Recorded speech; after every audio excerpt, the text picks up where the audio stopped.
धी, धी का जुड़ाव, जुड़ना, सम, सामने, बराबर, पास, यानी कि किन्हीं दो वर्णों का जुड़ना जो है संधि में होता है। ध्वनियों का जुड़ना जो संधि में होता है, लेकिन कैसे होता है? परिभाषा रूप में हम कह सकते हैं कि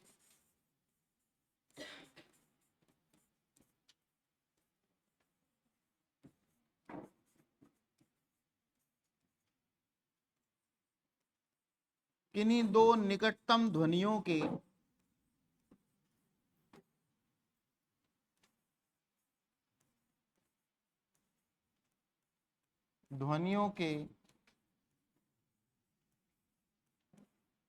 विकारपूर्ण योग को संधि कहते हैं।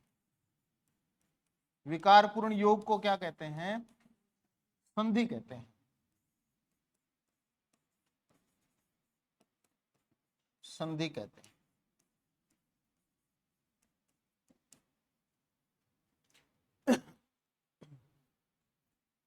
अथवा हम ये भी कह सकते हैं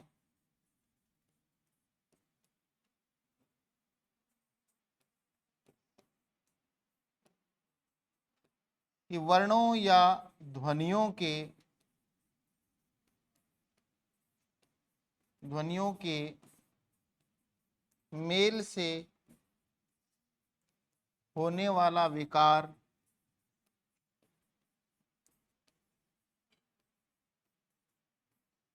संधि कहलाता है। संधि कहलाता है।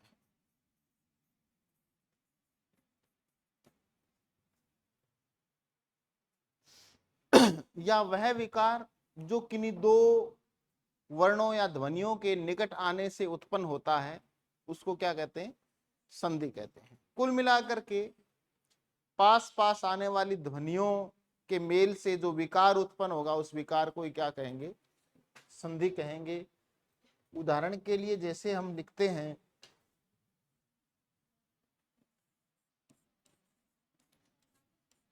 हाँ हाँ कोई बात नहीं, वाक धन अंबर, पहले यह लिख लें आप।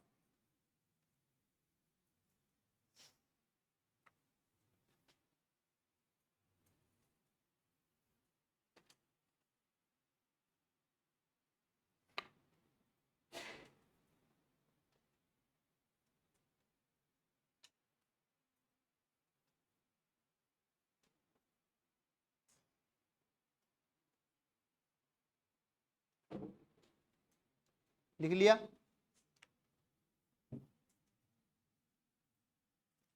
देखें, वाक धन अंबर,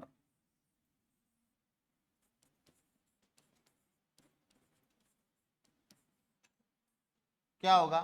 वागंबर।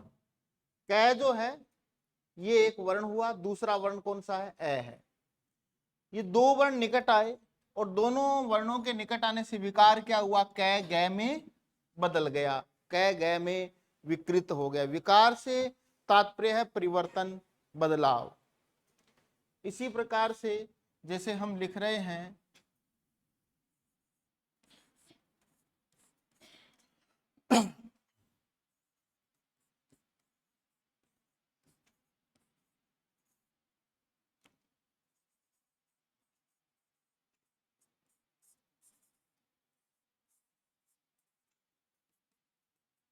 जैसे मैंने यहां पर लिखा है उपधन आयुक्त, यहां पर ए स्वर है, पै में कौन सा स्वर मिला हुआ है? ए, और यहां पर आ, ये दोनों मिलकर के क्या हुआ? उपायुक्त। ये कैसे हुआ? देखिए आप, उ है, उसमें पै, उसमें फिर ए है, उसके बाद में आ ध्वनि है, फिर यह है, और उसके बाद में तय, और फिर ए। लेकिन जब संधि हो रही है तो ए और आ की संधि हो रही है, यानी ए और आ, इन दो वर्णों का मेल हो रहा है, इन दो ध्वनियों का मेल हो रहा है। और इनका मेल होने के उपरांत इन दोनों के बदले जो है एक ही ध्वनि रह जाती है, क्या? आ। अब देखिए आप, ऊ पै, ये तो हो गया ऊ पै, हलंत होगा, लेकिन आ जुड़ते ही क्या हो गया? पा। और ये यह है आगे, इसमें ऊ की मात्रा है, फिर कै है, और फिर तय है, और इसमें ए जो है साथ में जुड़ गया, उपायुक्त।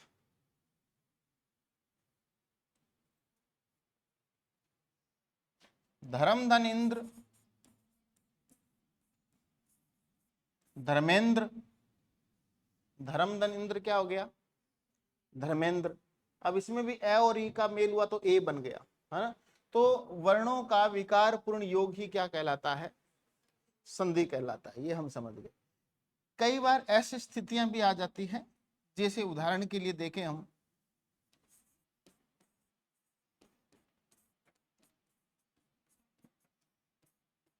गंगा और जल दो शब्दों का मेल है, यहां हम इसको संधि नहीं कह सकते, क्योंकि इसमें कोई भी विकार नहीं हुआ, कोई विकृति नहीं आई, जो वर्ण जैसे थे वैसे ही रह गए, ये संयोग कहलाता है, ये संधि नहीं कहलाएगा, ये क्या कहलाएगा, संयोग कहलाएगा। इसीलिए कहा जाता है कि जो समास होता है उसमें संधि हो भी सकती है और नहीं भी हो सकती, किंतु संधि जो होती है उसमें समास हो सकता है ना। कई बार ऐसे भी कहते हैं लोग कि समास में संधि नहीं हो सकती, संधि में समास हो सकता है, ये गलत है बोलना। कुछ उदाहरण ऐसे भी है जिनमें समास भी होता है और संधि भी होती है। जैसे यदि हम लिखें वाचस्पति, अब इसमें संधि भी है और समास भी है, बहुब्री समास है इसमें और संधि भी है, लेकिन ये जरूरी नहीं है कि जहां समास हो वहां संधि हो, वहां नहीं भी हो सकती, ठीक है ना। तो इसमें समास तो है लेकिन संधि नहीं है, ये संयोग है। संधि के यदि हम भेद देखें कितने हैं, संधि के जो भेद हैं कितने हैं, 3 हैं। स्वर संधि,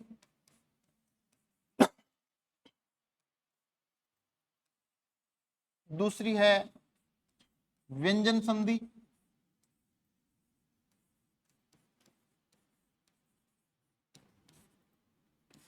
और तीसरी है विसर्ग संधि। स्वर संधि में क्योंकि केवल स्वर का ही योग रहता है दोनों तरफ, स्वर के साथ स्वर का ही विकार पूर्ण मेल होता है, इसलिए इसको अच संधि भी कहते हैं। इसको क्या कहते हैं, अच संधि। अच का अर्थ ही स्वर है ना। व्यंजन जो है, सभी व्यंजन जो इस संधि में आते हैं वो हलंत के साथ आते हैं, इसलिए इसको जो है हल संधि भी कहते हैं। क्या कहते हैं इसको, हल संधि।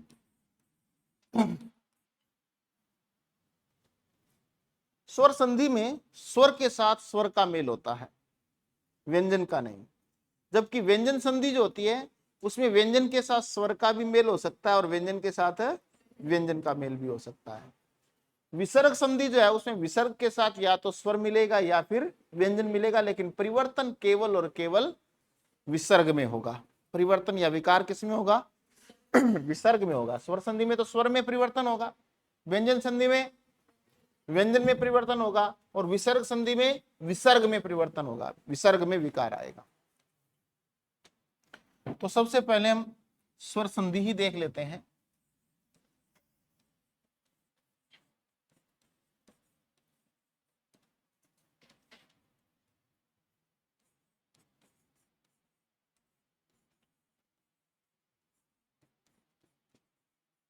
स्वर के साथ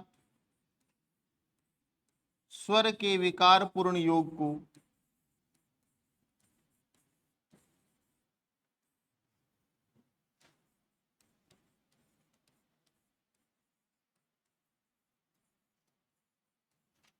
स्वर संधि कहते हैं।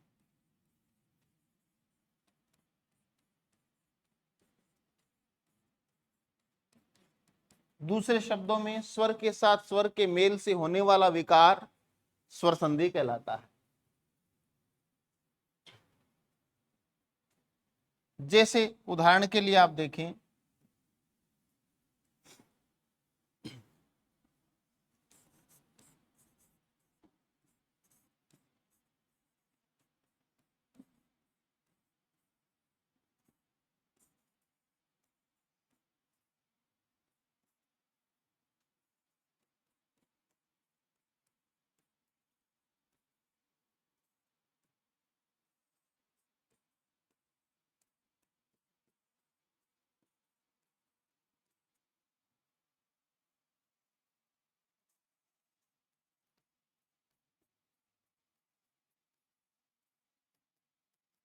इन सभी शब्दों में देखा जाए, सभी शब्दों में देखा जाए तो यहां देखें आप, यहां ये जो धन का जो चिन्ह है यानी प्लस का जो चिन्ह है, इसके इस तरफ कौन सा स्वर है?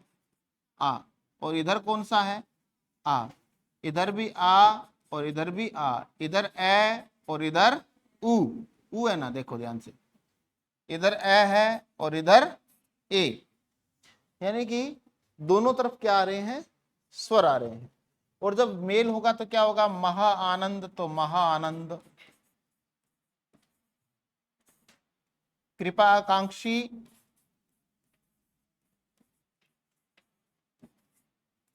एक दोनों इस ये आ है, आ और आ दोनों के बदले क्या रह गया?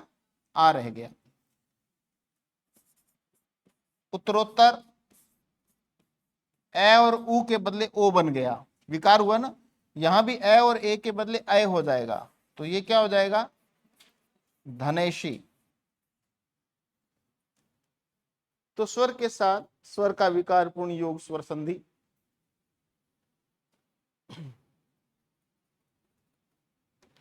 लिख लिया।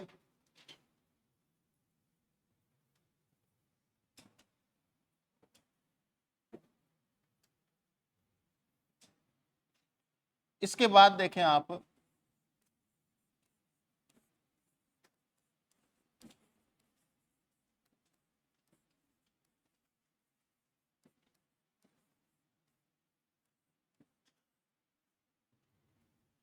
स्वर संधि के भेद, भेद हैं इसके 5। कौन कौन से?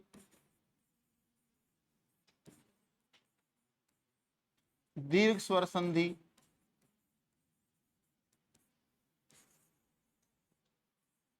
दूसरा है गुण स्वर संधि,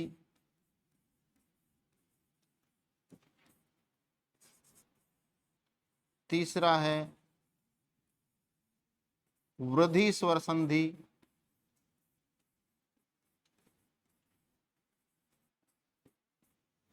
चौथा है यण स्वर संधि, और पांचवा अयादि।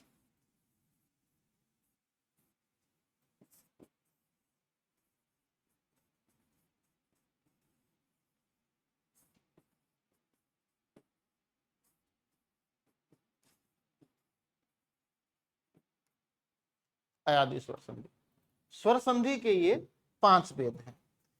देखिए स्वर कितने हैं? स्वर जो है उनकी संख्या कितनी है?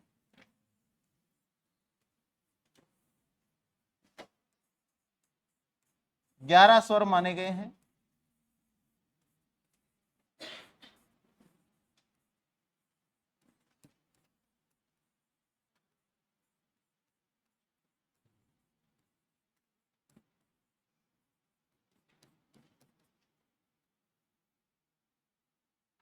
ये 11 स्वर, ए आ ई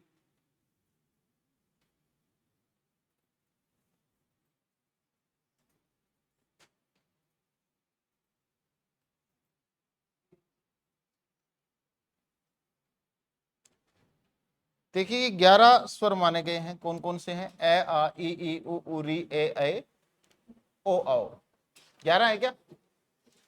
अब दीर्घ स्वर संधि से क्या तात्पर्य है? दीर्घ स्वर जो है, इनमें से दीर्घ स्वर कौन कौन से हैं? यानी कि किसी भी शब्द में जहां पास पास आने वाले दो ध्वनियों के बदले आ या ई का या फिर ऊ का निर्माण हो रहा है, तो वहां निश्चित रूप से दीर्घ स्वर संधि होगी। गुण का अर्थ है कि दो ध्वनियों के पास आने से उनका गुण बदल जाता है। जैसे दूध में छाछ मिला देने से दही बन जाता है, तीसरा गुण आ गया ना, न दूध रहा न छाछ रही, क्या बन गया? दही बन गया, है ना। उसी प्रकार से जब दो वर्ण पास पास आएंगे तो उन दोनों के बदले एक तीसरा वर्ण आ जाएगा। जैसे ए और ई का योग होने पर ए आ जाएगा, ए और ए या आ के साथ में ऊ या ऊ का योग होने पर ओ का निर्माण हो जाएगा। यानी कि पहले क्या आना चाहिए? देखो दीर्घ स्वर संधि है, इसमें तो 3 3 जोड़े हैं, 3 जोड़े हैं। कौन कौन से 3 जोड़े हैं? देखो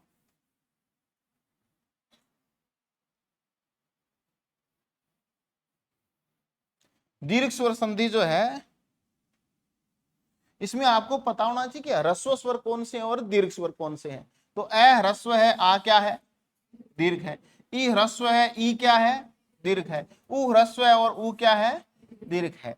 दीर्घ नहीं, दीर्घ। ये 6 स्वर ही इसमें आएंगे, ये 6 स्वर ही इसमें आएंगे। यानी कि दीर्घ स्वर संधि में जो स्वर बनेगा वो आ बनेगा, वो ई बनेगा, वो उ बनेगा। किन के मेल से, ए या आ यदि किसी भी प्रकार से मिल रहे हो, दोनों तरफ ए आ रहा है तो भी आ बनेगा, ए और आ मिल रहे हैं तो भी आ के बाद ए आ रहा है तो भी आ, और दोनों तरफ आ रहा है तो भी आ। यही स्थिति इनमें है, यही स्थिति इनमें है। क्लियर, मेरी बात समझ रहे हैं आप। इसके बाद देखो गुण स्वर संधि में क्या है कि पहले तो ए या आ जाएगा, पहले तो क्या आ जाएगा, ए या आ में से कोई एक आ जाएगा। अब ए या आ के बाद में आगे कौन से स्वर हैं, 5 स्वर कौन से हैं, ई उ और री। अब नियम क्या कहता है गुण स्वर संधि का कि अगर ए या आ के बाद ई या ई आता है तो दोनों के बदले ए बन जाएगा। उ या उ आता है तो दोनों के बदले ओ बन जाएगा। किन दोनों के बदले, इस ए या आ और इस उ या उ के बदले।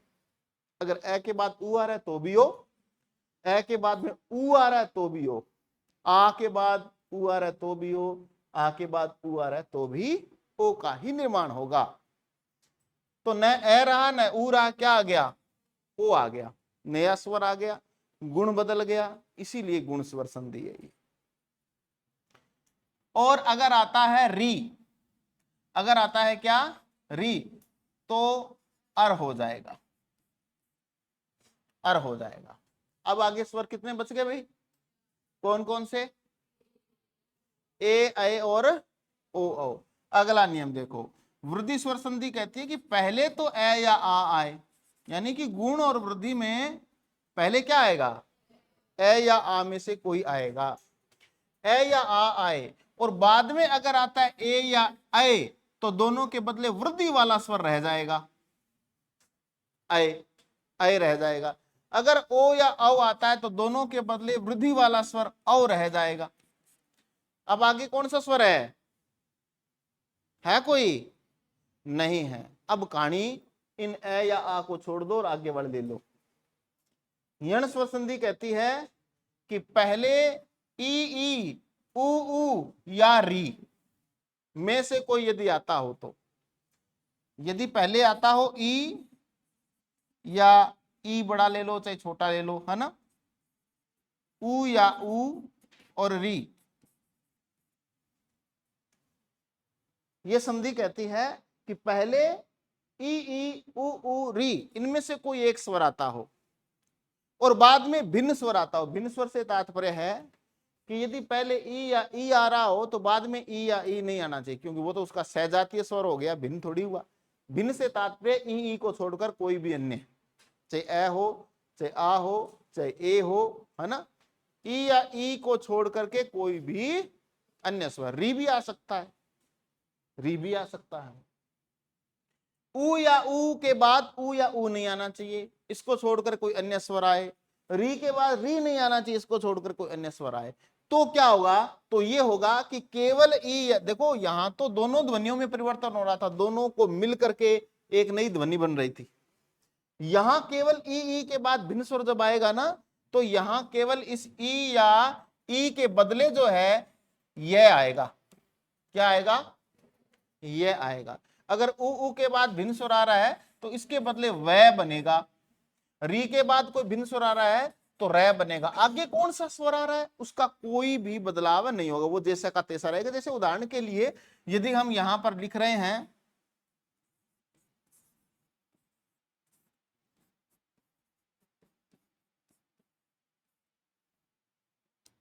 नदी धर, इससे नहीं समझोगे आप, इससे समझिए, प्रतिधन आशा। अब देखिए ई है, ई के बाद में भिन्न स्वर आ रहा है, तो अब ये ई केवल किस में बदलेगा, यह में बदलेगा। और क्या है, यह हलंत है। और जैसे ही देखो कैसे संधि होती है, ये प्र प है, ये र है, और फिर इसमें ए मिला हुआ है, फिर तय है, और फिर ई है, और उसके बाद में क्या है, देखो आशा, सीधा ही लिख देता हूं, चलो आशा। तो अब ई के बाद यहां योग हो रहा है ना, ई के बाद भिन्न स्वर आ रहा है कौन सा, तो आ का कोई भी बदलाव नहीं होगा, केवल ई जो है ये किस में बदलेगा, यह हलंत में। तो प्र, इसको तो ज्यों का त्यों लिख दो प्र, और फिर उसके बाद में तय में से क्या निकल गया, ई बार निकल कर किस में बदल गया, और कोई भी व्यंजन है उसमें से स्वर जब निकल जाता है तो वो व्यंजन क्या रह जाता है, आधा रह जाता है। तो तय हलंत लिखेंगे ना, यहां पर तय हलंत लिखेंगे। अब यह भी हलंत है, देखो यह भी हलंत है, लेकिन इस यह में जैसे ही आ मिलेगा तो क्या हो जाएगा, ये या हो जाएगा, प्रत्याशा, है ना। तो केवल ई ई उ री के बाद यदि कोई भिन्न स्वर आता है तो ई के बदले केवल यह हो जाएगा, उ के बदले केवल वह हो जाएगा, री के बदले केवल रह हो जाएगा। अब बच गई अयादी स्वर संधि। ई उ री के बाद कौन से स्वर बच गए, ए ओ औ। इस संधि का नियम कहता है कि यदि पहले ए ओ औ में से कोई आता हो तो ए या तो ए आता हो या ऐ आता हो या ओ आता हो या फिर औ आता हो तो, और बाद में कोई भिन्न स्वर आता हो तो, यानी पहले यदि ए आता हो तो बाद में ए ऐ नहीं आना चाहिए। भिन्न स्वर आता हो तो ये जो ए है ये अय में बदलेगा, हलंत। अय जो है वो आय में बदलेगा, ओ जो है वो अव में बदलेगा, औ जो है वो आव में बदलेगा। ये संधि सारी हमने इन 11 स्वरों पर कर ली, स्वर संधि। ये तो वैसे ही समझाया है, सिंपल। आगे बढ़ते हैं अब, क्लियर। अब तुम लिखो पहली संधि, दीर्घ स्वर संधि।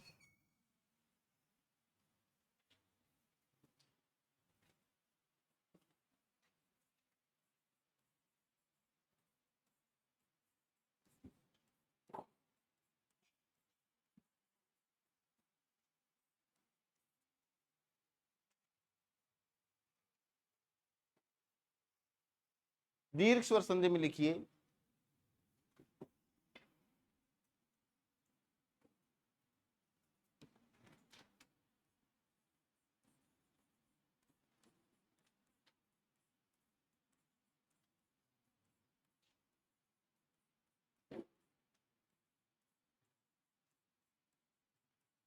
यदि पास पास आने वाली ध्वनियां सजातीय स्वर हो। अब सजातीय स्वर कौन से हैं, 6 हैं, ए आ ई उ। संस्कृत में तो री भी है, ह्रस्व री और दीर्घ री का प्रचलन है, लेकिन हिंदी में नहीं है। यदि पास पास आने वाली ध्वनियां सजातीय हो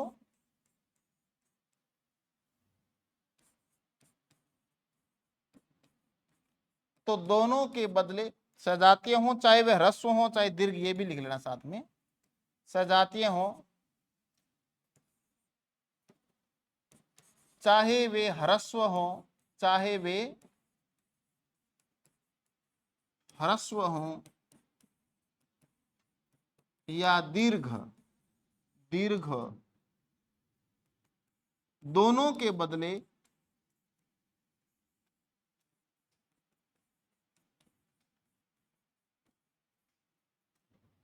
उसी जाति के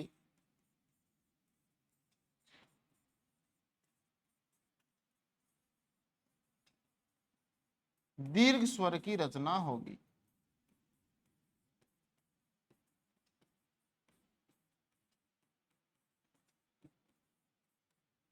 ये इसका नियम है।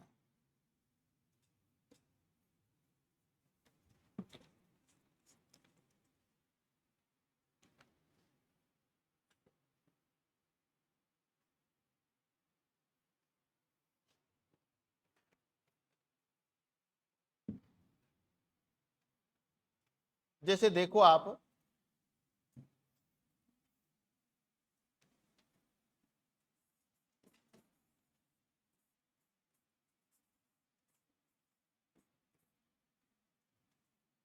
वारी धन ईश मैंने लिखा, नर धन अधम मैंने लिखा। यहां पर आप देखिए, ये जो है ई ह्रस्व है और ये ई दीर्घ है। सजातीय स्वर कौन से हैं ये आपको थोड़ा सा नोट करना पड़ेगा। सजातीय स्वर कौन से हैं, सजातीय स्वर जो है ए आ, ई ई और ऊ ऊ, ये 6 स्वर क्या है? सजातीय स्वर हैं। ये ह्रस्व रूप है इधर वाला, आगे वाला इनका दीर्घ रूप है। अब इन दोनों के बदले जो है दीर्घ स्वर की रचना होगी, तो रै पर किसकी मात्रा लगेगी? दीर्घ ई की, यानी कि ये हो जाएगा वारिस, वारी धन ईस वारिस, नर धन अधम है, तो यहां भी ए है, यहां भी ए है, दोनों मिलकर के दीर्घ स्वर में बदलेंगे, क्या बनेगा? आ, तो नरा हो जाएगा, नर के बदले क्या होता है? नराधम।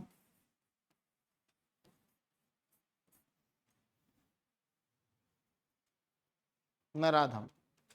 4 स्थितियां इसमें हो सकती है। दीर्घ स्वर संधि में कितनी स्थितियां हो सकती है? 4 स्थितियां हो सकती है। देखिए कौन कौन सी स्थितियां हो सकती है। पहली स्थिति के अंतर्गत जो है ए के बाद ए का मेल होगा, तो क्या बनेगा? आ बनेगा। दूसरी स्थिति है इसमें कि पहले ए आ जाए और बाद में आ जाए, तो भी जो है क्या बनेगा? आ ही बनेगा। तीसरी स्थिति है पहले आ और बाद में ए आ जाए, है ना?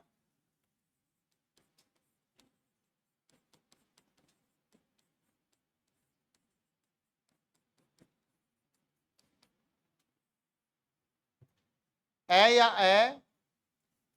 या आ का मेल भी 4 तरीके से हो सकता है। ई का मेल भी कितने तरीके से हो सकता है? 4 तरीके से। ऊ का मेल भी 4 तरीके से। प्रत्येक में 4-4 स्थितियां बनेंगी। यहां पर देखें, आ के बाद यदि ए आता है तो भी आ, और दोनों तरफ आ हो तो भी आ।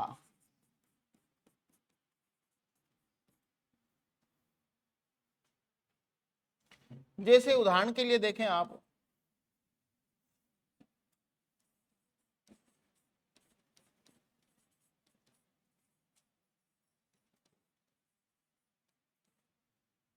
जन धन अवरोध में लिखा है, दोनों तरफ ही क्या है?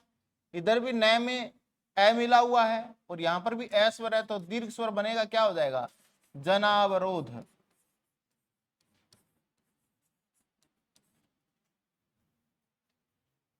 जना अवरोध। इसी प्रकार देखें,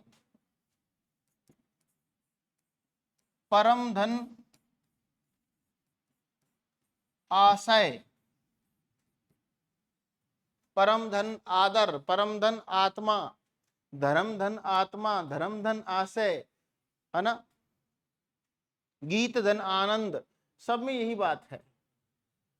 यहां एक और आ का मेल हो रहा है, तो भी ये आ में बदलेगा, ये हो जाएगा परमाशय। पहले आ जाए तो, पहले आ जाए तो क्या होगा? देखो, विद्या,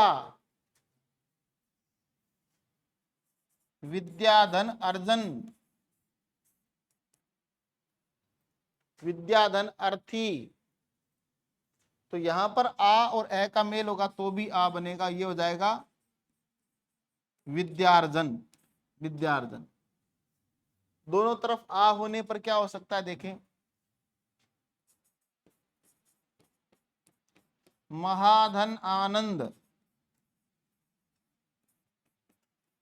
क्या होगा? महानंद।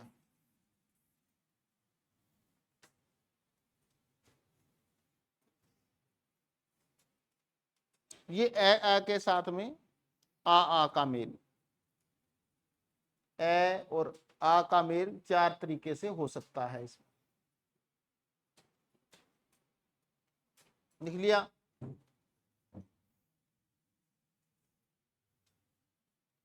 इसी प्रकार देखो,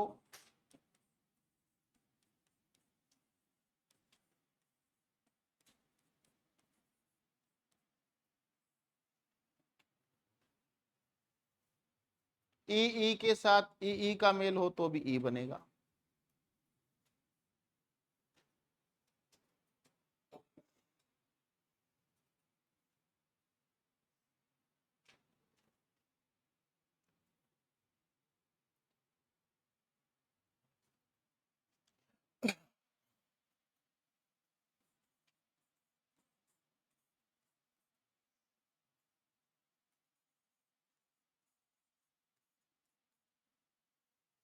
इसमें भी 4 स्थितियां हो सकती है। कौन कौन सी?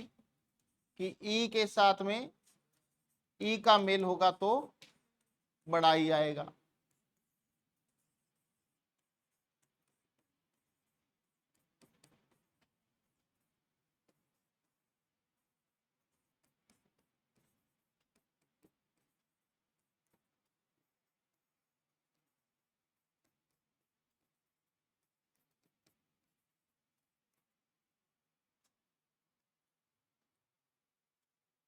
पहले छोटा ई और बाद में बड़ा ई। देखें,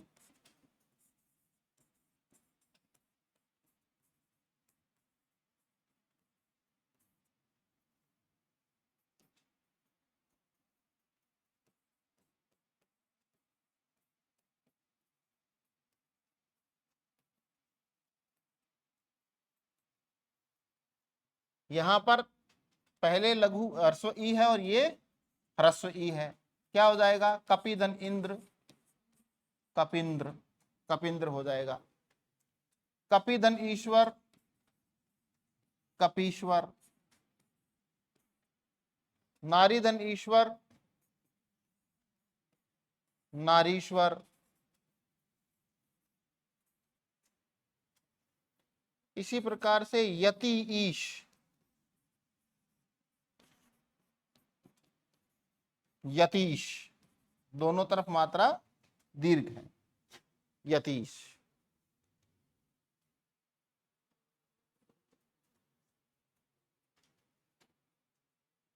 ये बड़ा लगा दिया क्या? एक मिनट, नारिंद्र लगाना। ये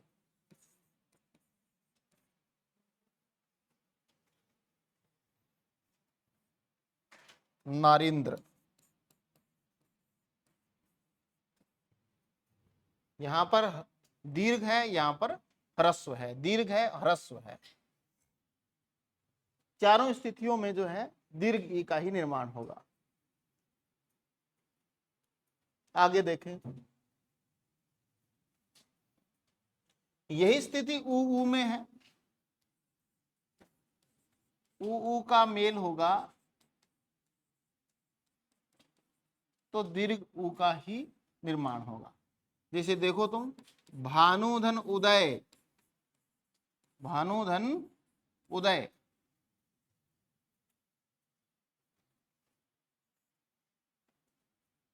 यहां पर ह्रस्व है, यहां पर भी ह्रस्व है। क्या हो जाएगा? भानुदय।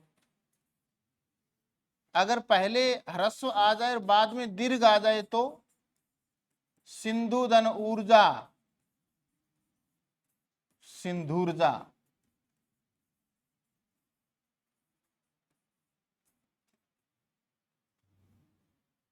सिंधुर्जा। और पहले दीर्घ आ जाए और बाद में ह्रस्व आ जाए तो वधूधन उत्सव। क्या हो जाएगा? वधूत्सव। दोनों तरफ ही यदि दीर्घ ऊ हो तो भूधन ऊर्जा, भूर्जा।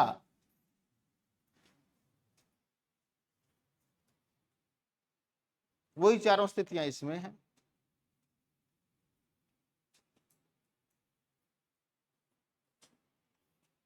ये दीर्घ स्वर संधि में किसका निर्माण होता है? आ ई उ। ये तो हमने संधि करना सीखा। संधि विच्छेद करेंगे तब कैसे करेंगे? संधि विच्छेद के कुछ उदाहरण देखते हैं। हाँ, लिख लो, कोई बात नहीं।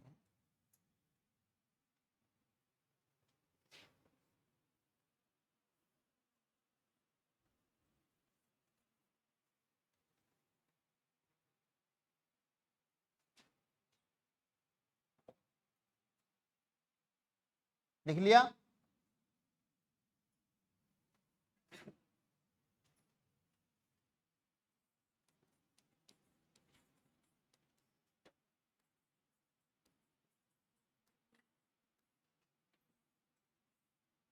संधि विच्छेद देखें आप।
यहां देखिए, पहला शब्द है यथा अवसर। इसमें हमें पता है कि एक शब्द तो कौन सा है, इसमें विच्छेद कहां से हो रहा है, यहीं से। एक शब्द तो इसमें अवसर है, वसर तो कोई शब्द होता नहीं है ना, कुछ शब्दों का भी ज्ञान होना चाहिए। तो यहां से विच्छेद होगा, तो यहां कौन सा स्वर है, आ स्वर है। और आपको ये याद रखना है कि आ ई उ कौन सी संधि में बनते हैं, दीर्घ स्वर संधि में बनते हैं। अब आ स्वर है तो आपको यह भी ज्ञान होना चाहिए कि आ किन के मिलने से बनता है, सजातीय स्वर के मिलने से बनेगा। ए आ का मेल होगा तभी आ बनेगा।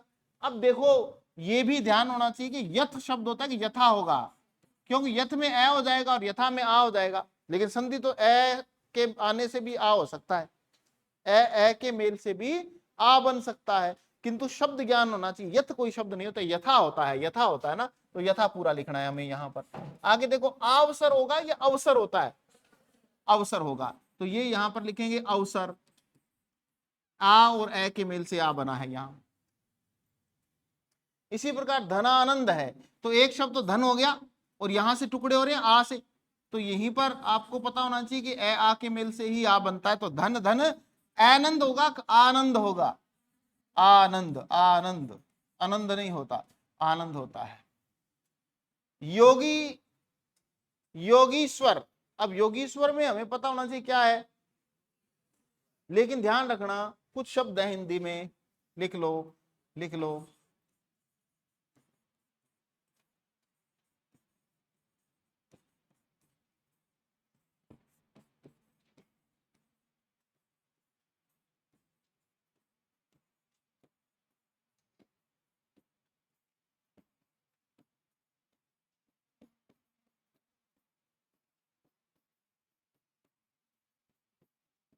इनमें न होता सब में, राजन, पक्षिन, प्राणिन, युवन, योगिन, मंत्रिन। और जैसे ही न हटाएंगे तो मात्रा क्या हो जाएगी, न से पहले जो भी स्वर है वो क्या हो जाएगा, दीर्घ हो जाएगा। जैसे राजन में न से पहले कौन सा स्वर है, ए स्वर है, तो ये राजा हो जाएगा, राजा, न हटाते ही। पक्षिन में क्या हो जाएगा, पक्षी। प्राणिन में क्या हो जाएगा, प्राणी। युवन में क्या हो जाएगा, युवा। इसलिए आप जब युवाणी का विच्छेद करते हैं, संधि विच्छेद करते हैं, तो युवन धनवाणी करना है, ठीक है। योगिन है तो क्या हो जाएगा, योगी, योगी। केवल दीर्घ स्वर संधि को छोड़ करके, अगर इन शब्दों के आगे कोई स्वर आ रहा है, इनके आगे कोई स्वर आ रहा है, जैसे भिन्न स्वर आ रहा है, या कह के कि अपने राजन धन आज्ञा हम लिखते हैं, तो न के बाद कौन सा स्वर आ गया,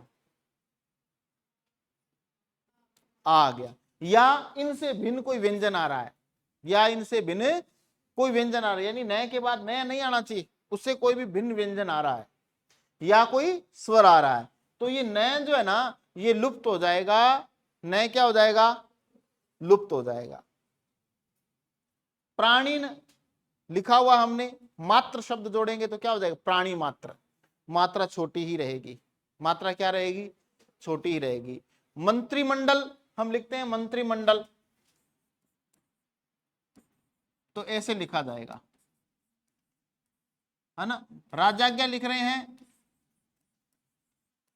क्योंकि इसमें राजन के बाद में यदि ए स्वर आएगा तो ये पहले वाला स्वर ए है, ए और ए मिलकर के क्या हो जाएगा, आ हो जाएगा, ये भी ध्यान रखना है हमें। लेकिन इनको यदि अकेला लिखना हो तो प्राणीन, प्राणी, मंत्रिन, मंत्री। लेकिन जैसे कोई शब्द दूसरा जोड़ेंगे तो मात्रा छोटी रहेगी, मात्रा क्या रहेगी, छोटी रहेगी। जैसे हम यदि लिखते हैं योगिन के आगे हम लिखते हैं यदि राज, तो वो योगी राज ऐसे लिखा जाएगा, यही शुद्ध होता है, योगी राज, यही शुद्ध होता है, ठीक है ना।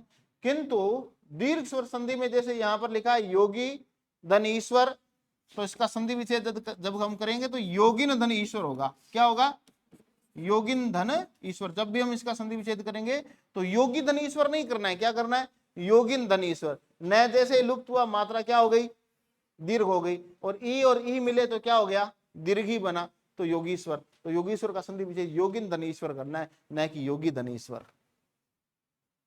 मधुधन क्या हो जाएगा, अर्जित नहीं होगा भाई, अर्जित कैसे होगा, ऊ के बाद ए थोड़ी भिन्न स्वर थोड़ी करना है, ऊ के बाद उसी जाति का स्वर होना चाहिए, ऊ ही होना चाहिए, छोटा या बड़ा होना चाहिए, तो दीर्घ हो जाएगा, क्या हो जाएगा, ऊर्जित। ऊर्जित होता है, ऊर्जित होता है, मात्रा ऊर्जा शब्द में मात्रा बड़ी लगती है, ऊर्जा शब्द में ऊ बड़ा होता है। देखो वारिधन ईश, वारिस का क्या हो जाएगा, वारिधन ईश, संधि विच्छेद यहां से हो रहा है, हमें पता है वारी जल का नाम है, जल पर वारी पर मात्रा क्या लगेगी, छोटी लगेगी। सतिच्छा, इसमें बताओ तुम है,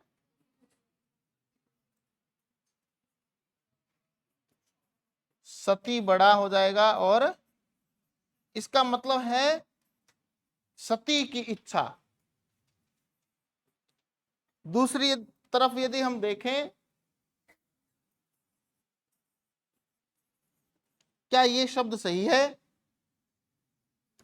ये भी सही है, लेकिन इसका संधि विच्छेद इस तरीके से है, सतधन इच्छा, ये व्यंजन संधि है। सत का मतलब अच्छी, अच्छी इच्छा सदिच्छा है, और सती की इच्छा सती इच्छा है, समझ गए, सतीश्वर, सती के ईश्वर अर्थात शिव। देखो नयनाभिराम, नयन होता है एक शब्द तो, और आगे अभिराम होगा, अभिराम, अभिराम, ये भी दीर्घ स्वर संधि है। स्वरांजलि, स्वरधन अंजलि, गीतावली, गीता होता है गीत, गीत ही होगा, और धन आवली, आवली भी सही है, ध्यान रखना, ध्यान रखना, आवली और अवली दोनों ही प्रचलित हैं, दोनों ही प्रचलित हैं। महेंद्र, महीधन इंद्र, क्षितीश, क्षिति, क्षिति धन ईश, अतीत का क्या हो जाएगा, बोलो बोलो, अति धन इत, इत होता है, ईत नहीं होता। नारु उन्मूलन, नारु रोग है ना, तो नारु धन उन्मूलन, वैसे उन्मूलन में भी संधि है, उत धन मूलन, व्यंजन संधि, लेकिन यहां ऐसे करना है, नारु धन उन्मूलन, ठीक है। ये उन्मूलन शब्द जो है इसमें भी संधि है, उत धन मूलन।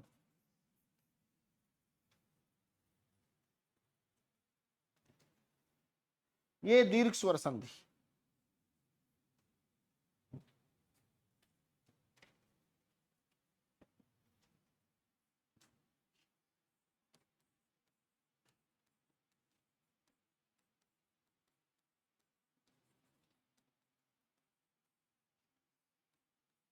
गुण स्वर संधि,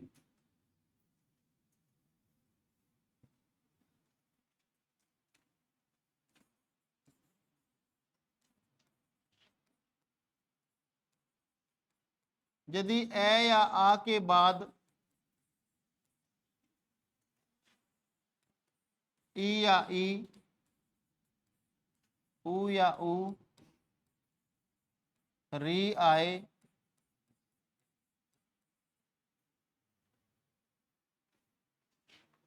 तो दोनों ध्वनियों के बदले, तो पास पास आने वाली दोनों ध्वनियों के बदले क्रमशः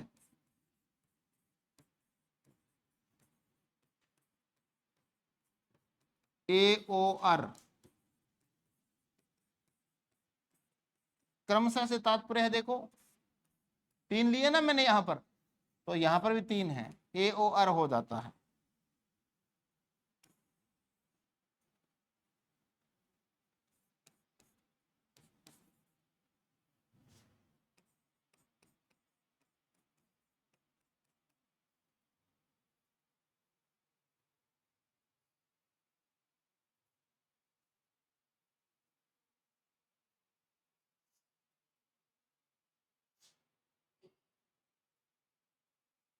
लिख लिया। देखो कैसे होता है, यदि पहले आता है ए या आ और बाद में आता है ई या ई, तो दोनों के बदले ए हो जाएगा, ए हो जाएगा। जैसे देखें आप,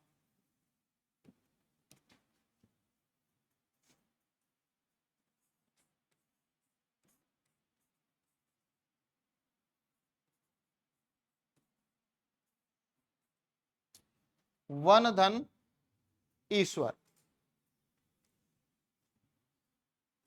यथा धन इष्ट, यथा धन इष्ट,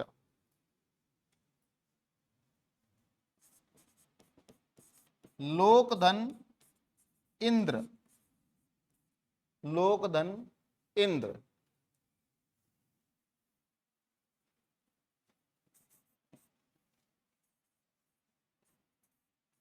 महाधन ईश, महाधन ईश,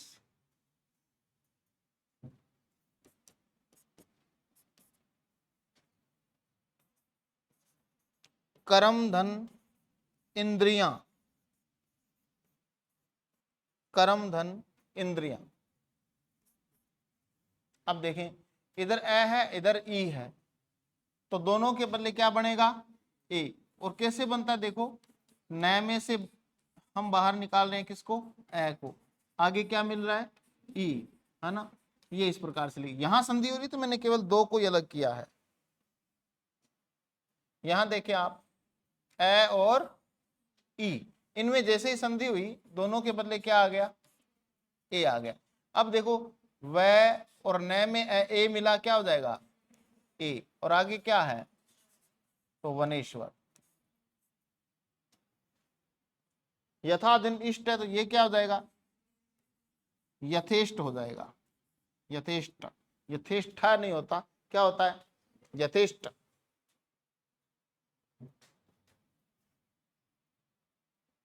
लोकधन इंद्र, लोकेंद्र, महाधन ईश, महेश,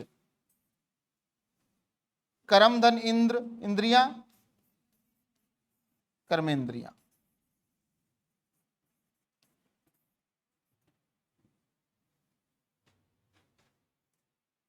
यथेष्ट का मतलब क्या होता है, इष्ट, तय, तय प्रत्यय जुड़ा हुआ है, तय जुड़ेगा स में तो क्या हो जाएगा, तय हो जाएगा, जैसा इच्छित हो।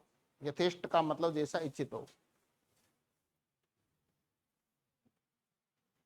तो यहां पर ए आ के बाद में ई आने पर ए बन गया, है ना।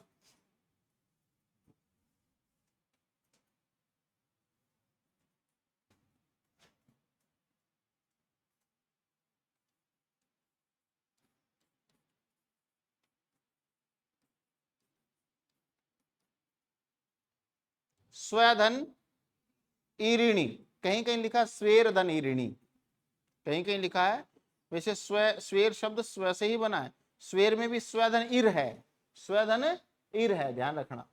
स्वेरिणी शब्द जो है, इसमें जैसे ही संधि होगी तो ए और ई की संधि होने से क्या बनना चाहिए, ए बनना चाहिए, किंतु इसमें अय बनता है, ये अपवाद है, इसमें ध्यान रखना।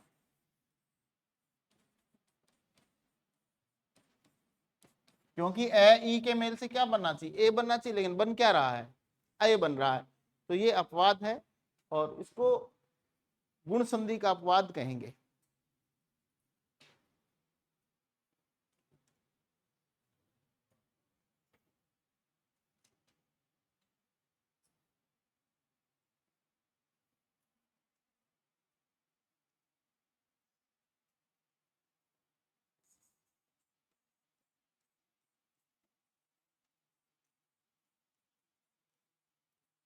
धन धन ईप्सित, धन धन ईप्सित, तो क्या हो जाएगा, ए और ई का योग क्या होगा, ए क्या हो जाएगा, धनेप्सित। दूसरा नियम इसका है, कि ए या आ के बाद में ऊ या ऊ आता हो तो दोनों के बदले ओ हो जाएगा, ओ हो जाएगा। जैसे देखो,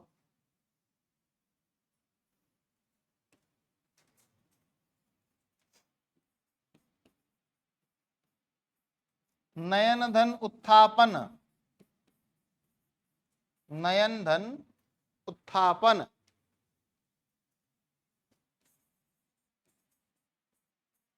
धर्म धन, धर्म धन उत्सव,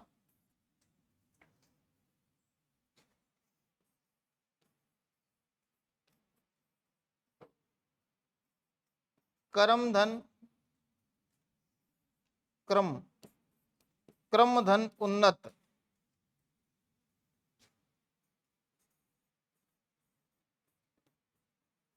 देव धन उपासना, देव धन उपासना। अब देखो यहां पर ए और ऊ का योग है तो क्या बनेगा, ओ बनना चाहिए। क्या हो जाएगा ये, नयनोत्थापन,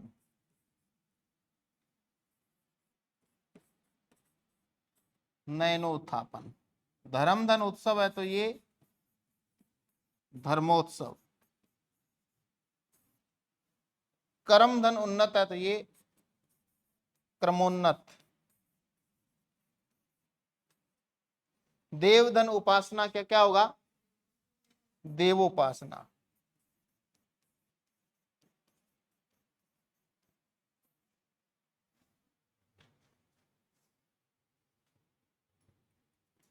और देखो,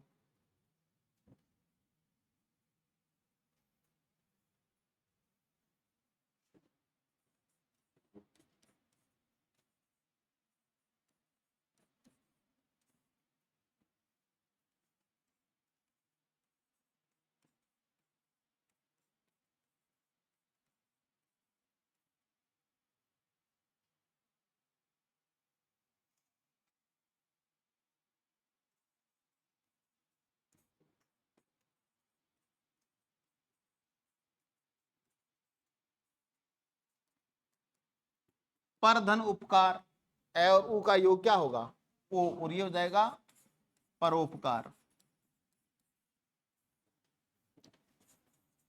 और देखो उदाहरण, छात्र धन उपयोगी,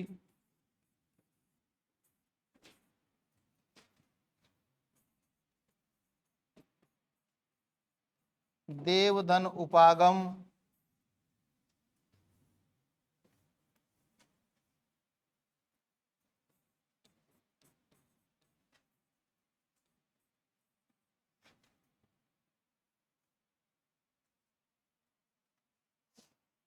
रोग धन उपचार,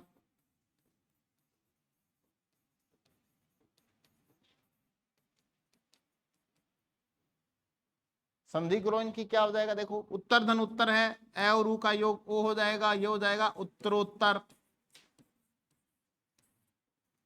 जन धन उन्मूलन, जनोन्मूलन। छात्र धन उपयोगी, छात्रोपयोगी। देव धन उपागम, क्या आ जाएगा, देवोपागम। रोग धन उपचार, रोगोपचार।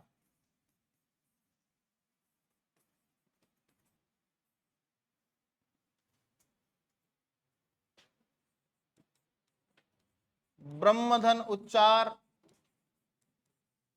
ब्रह्म उच्चार।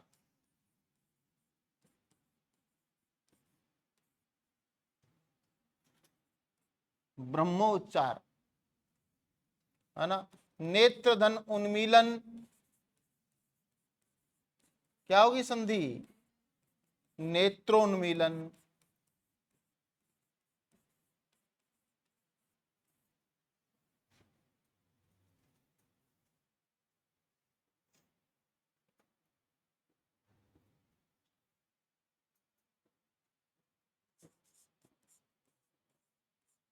अंग धन उपांग,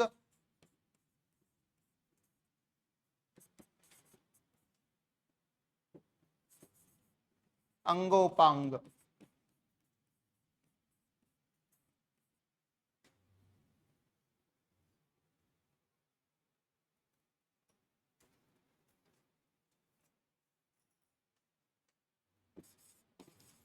शिव धन ऊर्जा, शिवोर्जा। जल धन ऊर्मी, जलोर्मी।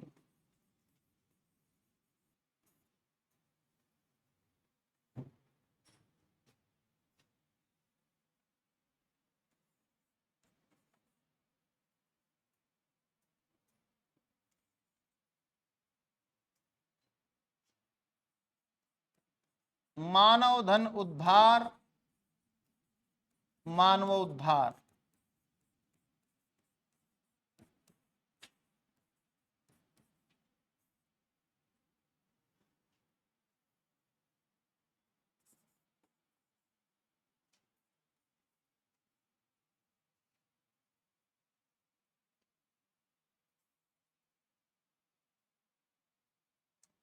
देखो ये हो गया सारा का सारा ए के बाद में ऊ का मेल किस तरीके से होता है वो। ए या आ के बाद में ऊ या ऊ आएगा तो वो भी किस में बदलेगा, ओ में बदलेगा। कुछ ओ के उदाहरण भी हमने किए, जैसे ऊर्जा शब्द है, उर्मी है, इनमें ऊ लगा है।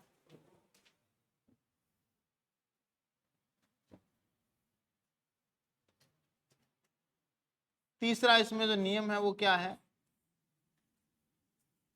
ए या आ के बाद में अगर री आता है तो क्या हो जाएगा, अर हो जाएगा। जैसे महाधन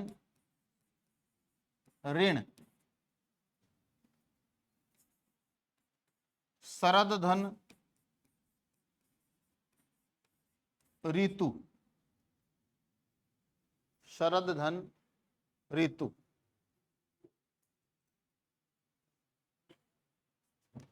नवधन ऋषि, नवधन ऋषि। सप्तधन ऋषि। अब देखो इधर आ है, यहां री है, इनका मेल किस प्रकार से होगा, है में से क्या बाहर निकालना है, आ स्वर है ना यहां पर, आ बाहर निकाल लो। आगे क्या है, री है, और फिर क्या है, अण है।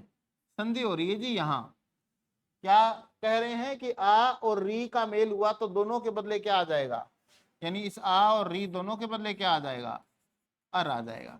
अब तुम बनाओ, है मैं तो लिख दो, है में ए मिलाया क्या बना, है।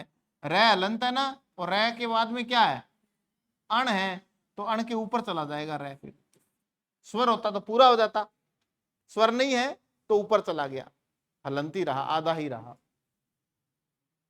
शरद धन ऋतु है, इसमें भी यही करना। देखो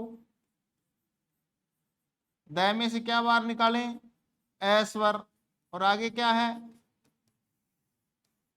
तो इस ए और री के बदले अर बनाओ। अब द में ए जैसे जुड़ा तो स रे द पूरा हो गया, और रे कहां जाएगा, तय के ऊपर, तो ये हो जाएगा सरदर्तु। इसी प्रकार नवधन ऋषि है, क्या हो जाएगा, नवर्षि। सप्तधन ऋषि है तो सप्तर्षि, न कि सप्तऋषि, सप्तर्षि। ये इसका गुण संधि का नियम हो गया।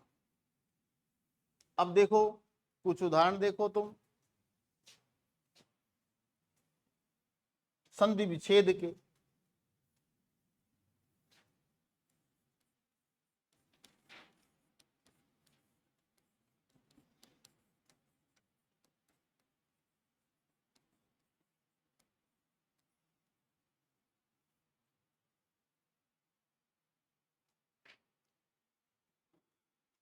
नवोढ़ा है,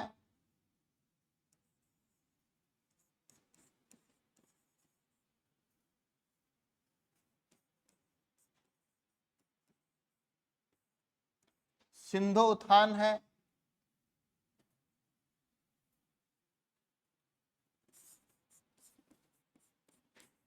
जलोत्पत्ति है,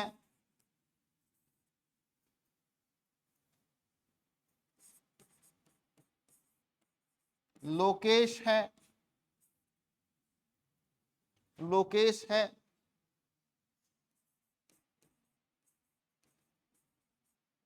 नरेंद्र है,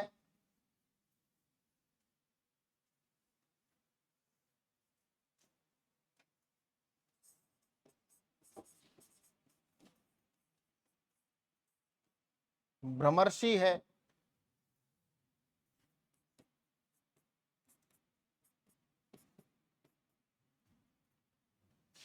प्रोढ़ा, प्रोढ़ा शब्द है,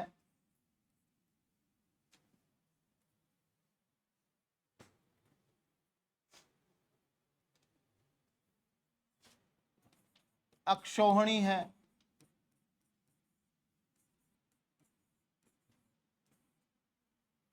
अक्षोहिणी। अब करो संदीप से, देखो ओ है, ओ किसके मिलने से बनता है? ए या आ के बाद ऊ या ऊ आने से। तो पहले तो नव होगा कि नवा? यहाँ तो हमें ए या आ ही रखना है ना इस तरफ, तो नव रखेंगे या फिर नवा रखें? नवा तो होता नहीं, नव मूल शब्द होता है।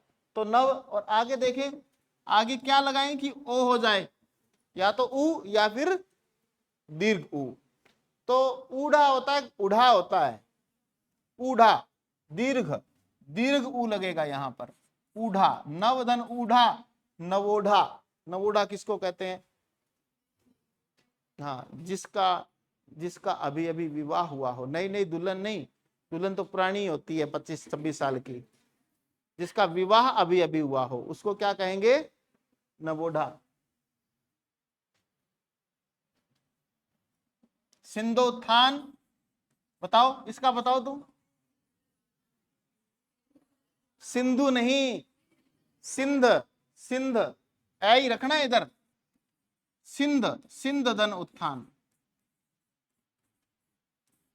जलोत्पत्ति, जल धन उत्पत्ति।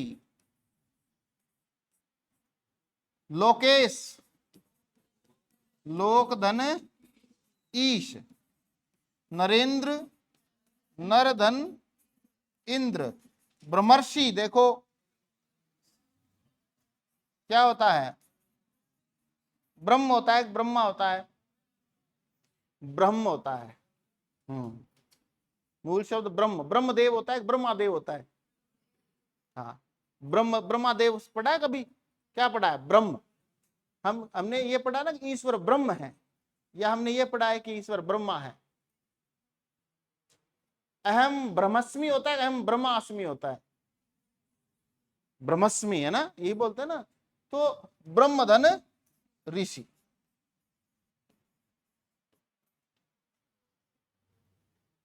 प्रोढ़ा, वही बात है, प्रधन ऊढ़ा।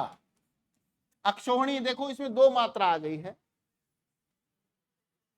नियम से तो प्रोढ़ा में भी कितनी आनी चाहिए? एक मात्रा आनी चाहिए, लेकिन कितनी आई है? दो। तो प्रोढ़ा और अक्षोहिणी दोनों शब्द जो हैं ये अपवाद के हैं संधि में। संधि विच्छेद तो इनका गुण की तरह होगा। अक्षोहिणी है तो अक्ष धन क्या होगा? ऊहिनी। क्या होता है? ऊहिनी। न जो है इस क्षय के कारण जो है वो अण में बदल जाता है, अक्ष धन ऊहिनी। अब ए और ऊ का योग हो रहा तो ओ होना चाहिए, लेकिन हो क्या रहा है? औ हो रहा है। तो ये अपवाद है गुण स्वर संधि के।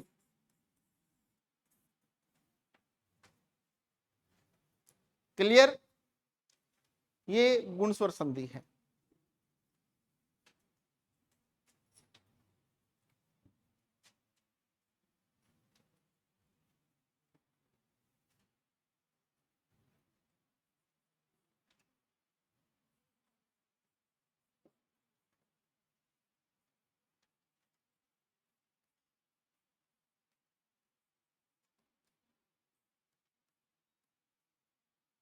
वृद्धि स्वर संधि देखें,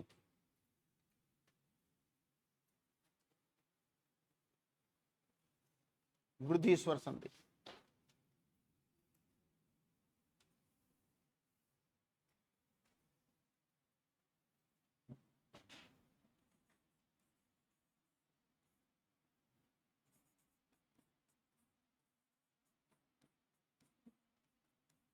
यदि ए या आ के बाद ए आए, यदि ए या आ के बाद ए आए तो दोनों के बदले आए,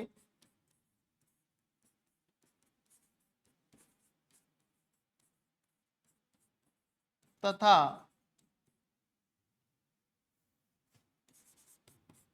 ओ या औ आए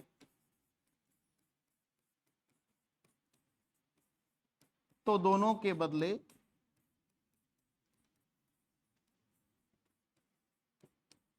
औ हो जाता है।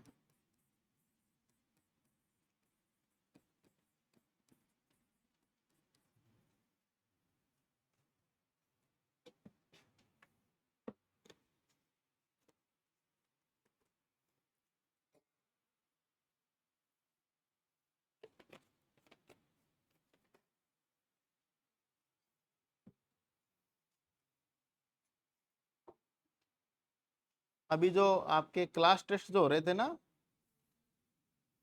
वो क्लास टेस्ट अभी बैच बनाया ना हमने, उस बैच पर डालेंगे, तो वहीं ऑनलाइन होगा आपका क्लास टेस्ट, एक ही टाइम में होगा, उसी में रैंक आएगी, पीडीएफ भी आपको वहीं मिलेगी। उससे दो फायदे होंगे,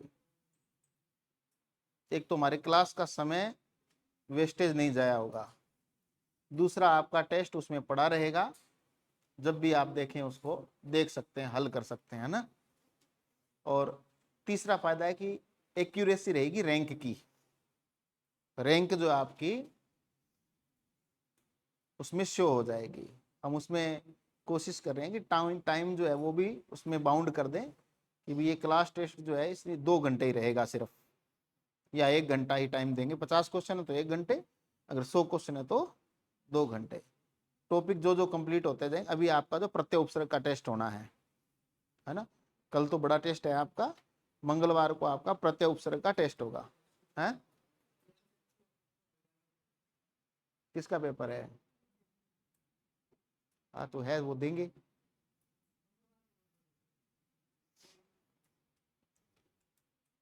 जिसका टेस्ट है पेपर है वो पेपर देंगे, और सारों को जोड़ेंगे उसमें, बैच बैच वाले में। अभी ये प्रैक्टिकल में ही चल रहा है हमारे, इसका क्या क्या यूज हो सकता है वो देख रहे हैं। हाँ, अब उसका नुकसान भी है। हमने छूट दी थी कि कोई बहुत बड़ा कोई पर्व होता है या त्योहार होता है, उसमें 4-5 दिन विद्यार्थी गांव जाते हैं, एक साथ कई विद्यार्थी चले जाते हैं, तो उनके लिए शुरू किया था कि भाई 2-3 दिन की क्लास हम उसमें डाल दें।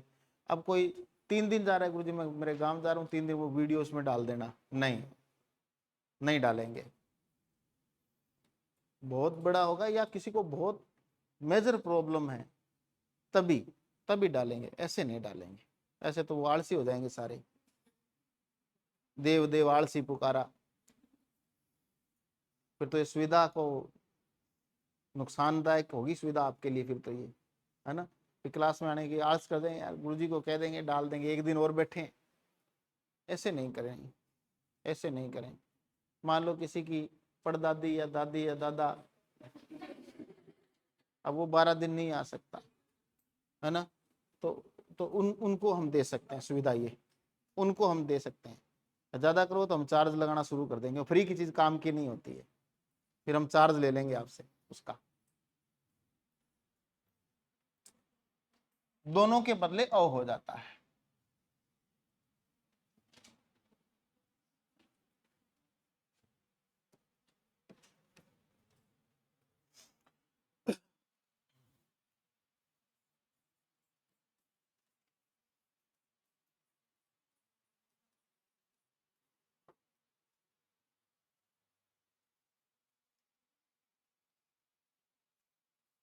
देखो लोक धन ऐसणा।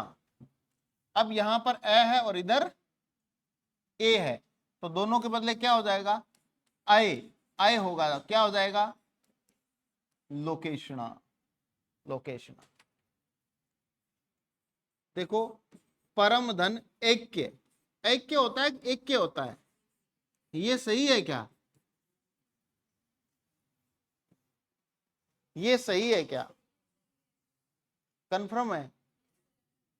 अच्छा, किस किस को सही लग रहा है बताओ,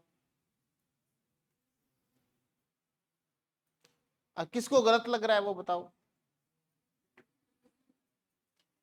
देख लो, जो हाथ ऊपर नहीं करेगा ना दोनों तरफ, उसका सिलेक्शन नहीं होगा। बताओ बताओ।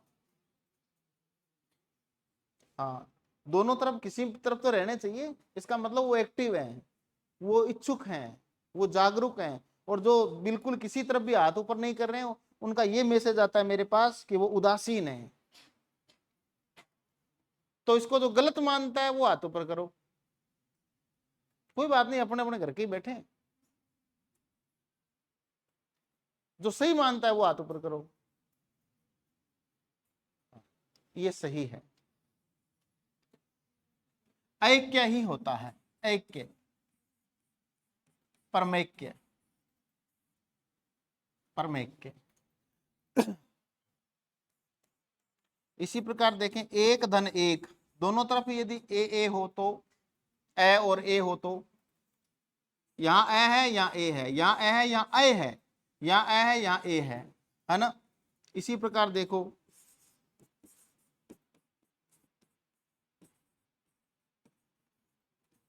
देवधन ऐश्वर्य, दोनों तरफ देखें तो यहाँ ए है यहाँ पर ए है, यहाँ ए है यहाँ ए है, तो ए आए चाहे ए आए, पहले क्या आना चाहिए, ए या आ, और बाद में ए या आए, तो दोनों के बदले क्या हो जाएगा, ए हो जाएगा।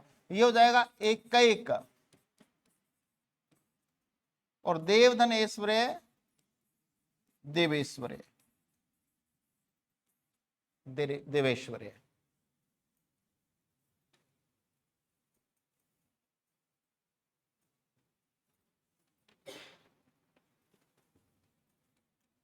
अगर ओ या औ आए तो क्या हो, देखो, ए या आ के बाद में अगर ओ आए या औ आए, तो इन दोनों ध्वनियों के बदले औ हो जाएगा, औ हो जाएगा।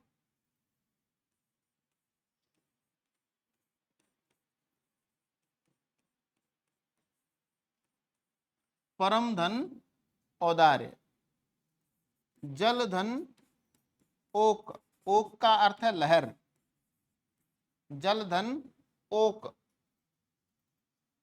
वन धन औषधि, महाधन ओज,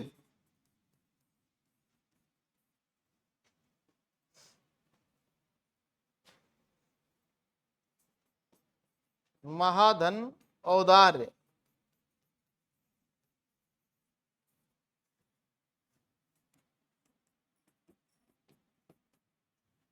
परम धन औदार्य लिखा हुआ है, क्या हो जाएगा, परमोदार्य।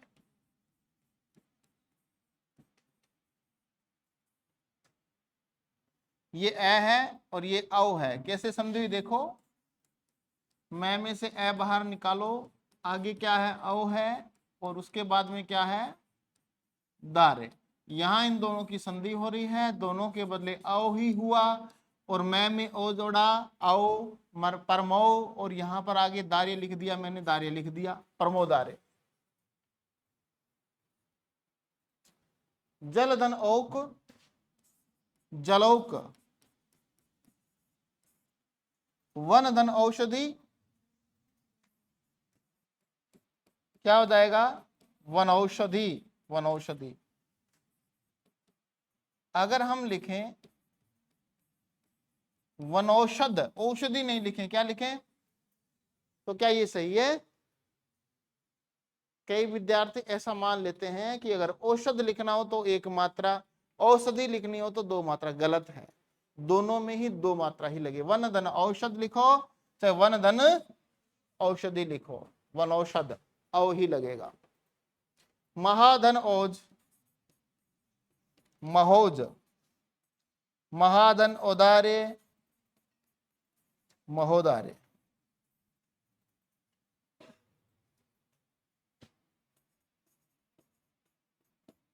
परम धन औत्सुक्य, परमोत्सुक्य।